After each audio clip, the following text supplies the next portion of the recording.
आज आपण इन्स्टंट चकली बनवतो आहे। चकलीचा अजून एक प्रकार आपण बनवतो आहे। याआधीही मी तुम्हाला बटर चकली कशी बनवायची त्याची रेसिपी सांगितलेली आहे। आज आपण रवा आणि तांदळाच्या पिठापासून होणारी झटपट कुरकुरीत कमी तेलकट संपेपर्यंत अजिबात नरम होणार नाही एवढी कुरकुरीत ही चकली आहे। आणि एकदा तुम्ही या पद्धतीने बनवलात ना ही चकली तर नेहमी ही चकली बनवायला एवढीच चविष्ट लागते ही चकली। आणि बनवायलाही खूप सोपं आहे। बघा किती मस्त अशी काटेदार अशी आपण चकली बनवलेली आहे। तर ही चकली बनवण्यासाठी एका कढईमध्ये मी 3 कप पाणी घेते आहे। मेजरमेंटसाठी तुम्ही घरातला कुठलाही एक कप घ्या आणि त्याने सर्व साहित्य मोजून घ्या म्हणजे तुम्हाला परफेक्ट चकली बनवता येईल।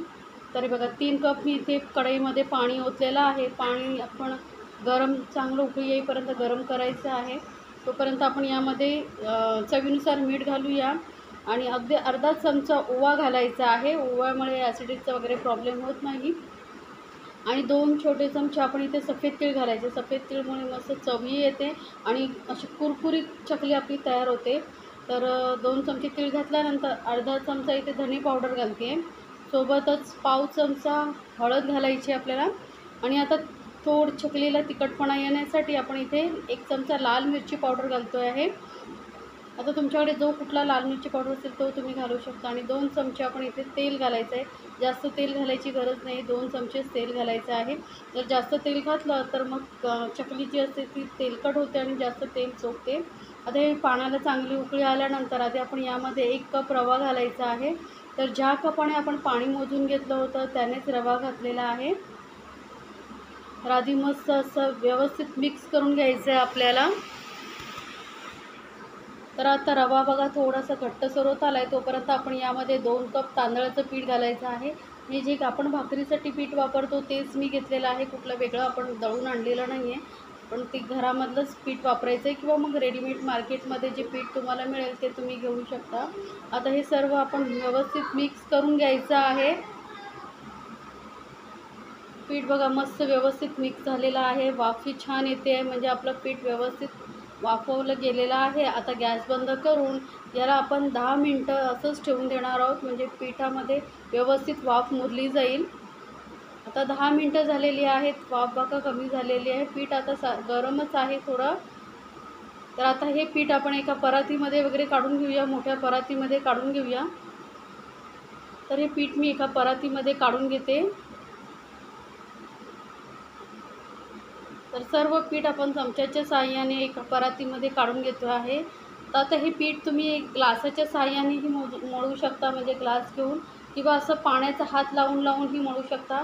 पाण्याचा हात लावून मळल्यामुळे काय होतं आपल्या हाताला चटके लागत नाही, त्यामुळे थोडं मध्ये मध्ये हाताला असं पाणी लावून हे आपण पीठ मळून घेणार आहोत। सुरुवातीला थोडंसं चटके लागतात म्हणून तुम्ही ग्लासाने मळूनही घेऊ शकता। तर मी थोडा हा पाण्याचा हात घेऊन हे पीठ मळून घेते।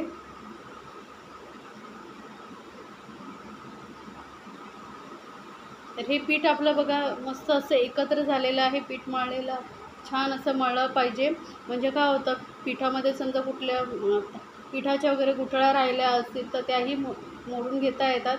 आणि यापेक्षाही जास्त पाणी आपल्याला घालायचं गरज नाही, पाण्याचं प्रमाण एकदम परफेक्ट आहे। 3 कप आपण पाणी वापरलं होतं कारण 2 कप आपण तांदळाचं पीठ आणि 1 कप रवा वापरला होता, त्यामुळे 3 कप पाण्याचं प्रमाण परफेक्ट आहे। आता आपलं पीठ व्यवस्थित एकत्र झालेलं आहे, मळून झालेलं आहे।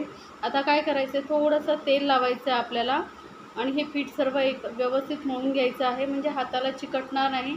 तर इथे मी थोडंसं तेल घेते हातामध्ये, एक छोटा चमचा, आणि आपण हे पीठ परत व्यवस्थित मळून घेऊया। पिठाला तेलामध्ये थोडंसं मळलं ना की पीठ एकदम स्मूथ होतं आणि आपल्याला जेव्हा चकलीच्या साच्यामध्येही घालू तेव्हा व्यवस्थित चकली पाडल्या जातील, चिकटणार वगैरे नाही। त्यामुळे थोडंसं तेल लावून परत मळून घ्या।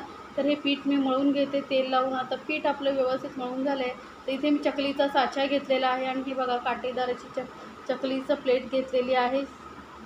तर ही प्लेटलाही आणि साच्यालाही आपल्याला तेल लावून घ्यायचं आहे। तर पहिलं आपण ही प्लेट लावून घेऊया।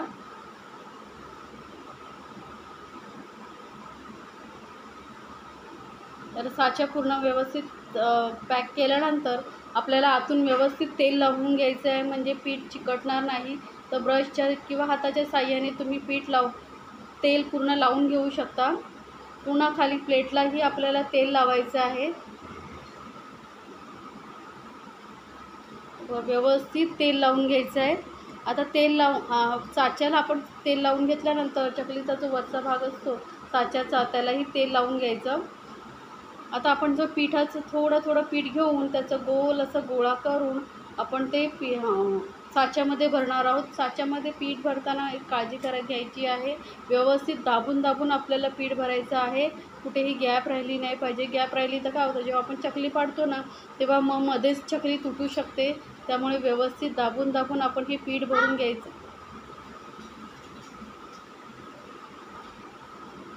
पीठ आपण भरतानाही व्यवस्थित वरपर्यंत थोडं भरायचं, फक्त थोडीशी गॅप ठेवायची।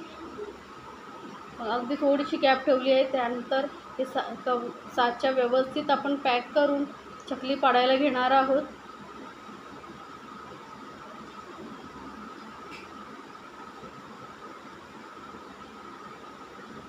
तर साचा पूर्ण मी कवर केलेला आहे। आता आपण चकली पाडण्यासाठी घेणार आहोत। तर काय करायचं, एखादा पेपर घ्यायचा किंवा तुम्ही स्टीलच्या डिशवरती वगैरे ही चकल्या पाडू शकता। मला पेपरवरती इझी पडतं म्हणून मी पेपर घेतलेला आहे। आणि पेपरवरती फक्त गोल गोल आपल्याला साचा फिरवत जायचं आहे। आणि व्यवस्थित तुम्हाला कुठल्या साईजची चकली हवी आहे त्यानुसार तुम्ही चकली पाडू शकता। आता मी थोडीशी मोठ्या साईजची चकली बनवते बघा, साधारण मोठी चकली बनवलेली आहे। आणि जे शेवटचं टोक असतं ना ते नेहमी प्रत्येक वेळी अगदी घट्टसर असं जॉईंट करायचं, म्हणजे काय होतं जेव्हा आपण चकली तळतो तेव्हा ती सुटत नाही। त्यामुळे ती काळजी घेणं गरजेचं आहे। तर बघा आपल्या अशा चकल्या मी पाडून घेतलेल्या आहेत थोड्या।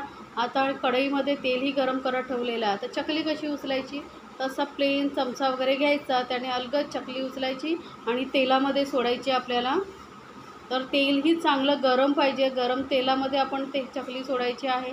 आणि गॅस एकदम मीडियमवरती ठेवायचं, हाय फ्लेमवरतीही ठेवायचं नाही आणि लो फ्लेमवरती ठेवायचं नाही। जर लो फ्लेमवरती ठेवला तर चकली तेल जास्त शोषून घेते, तेलकट होते। आणि जर हाय फ्लेमवरती तळायला गेला तर मग चकली आतून फ्राय होत नाही, कच्ची। आणि मग आता चकली जेव्हा आपण कढईमध्ये सोडतो तेव्हा अलगद सोडायची, साईडने सोडायची, म्हणजे तेल वगैरे अंगावरती उडत नाही। आणि एका साईडने जोपर्यंत व्यवस्थित फ्राय होत नाही तोपर्यंत चकलीला अजिबात टच करायचं नाही। नाहीतर काय होईल, चकली नरम असते तर ते तुटू शकतात, तेलात विरघळू शकतात। त्यामुळे ही काळजी घेणं ही खूप गरजेचं आहे। आणि मीडियम फ्लेमवरती फ्राय केल्यामुळे मस्त व्यवस्थित चकल्या आतूनही व्यवस्थित फ्राय होतात।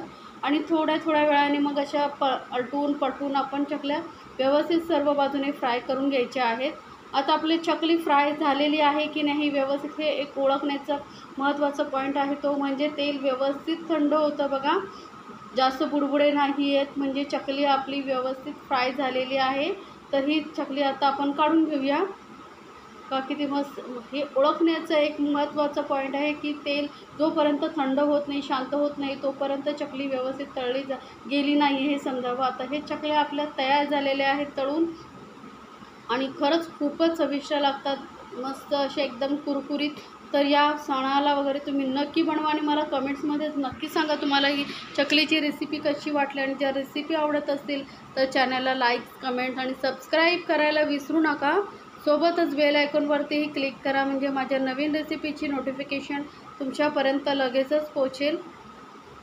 आणि किती सुंदर दिसतात बघा चकल्या, एकदम मस्त जशा मार्केटमध्ये मिळतात तशाच चकल्या आपण घरच्या घरी किती सहजपणे बनवू शकतो आणि कमी साहित्यात तयार होतात।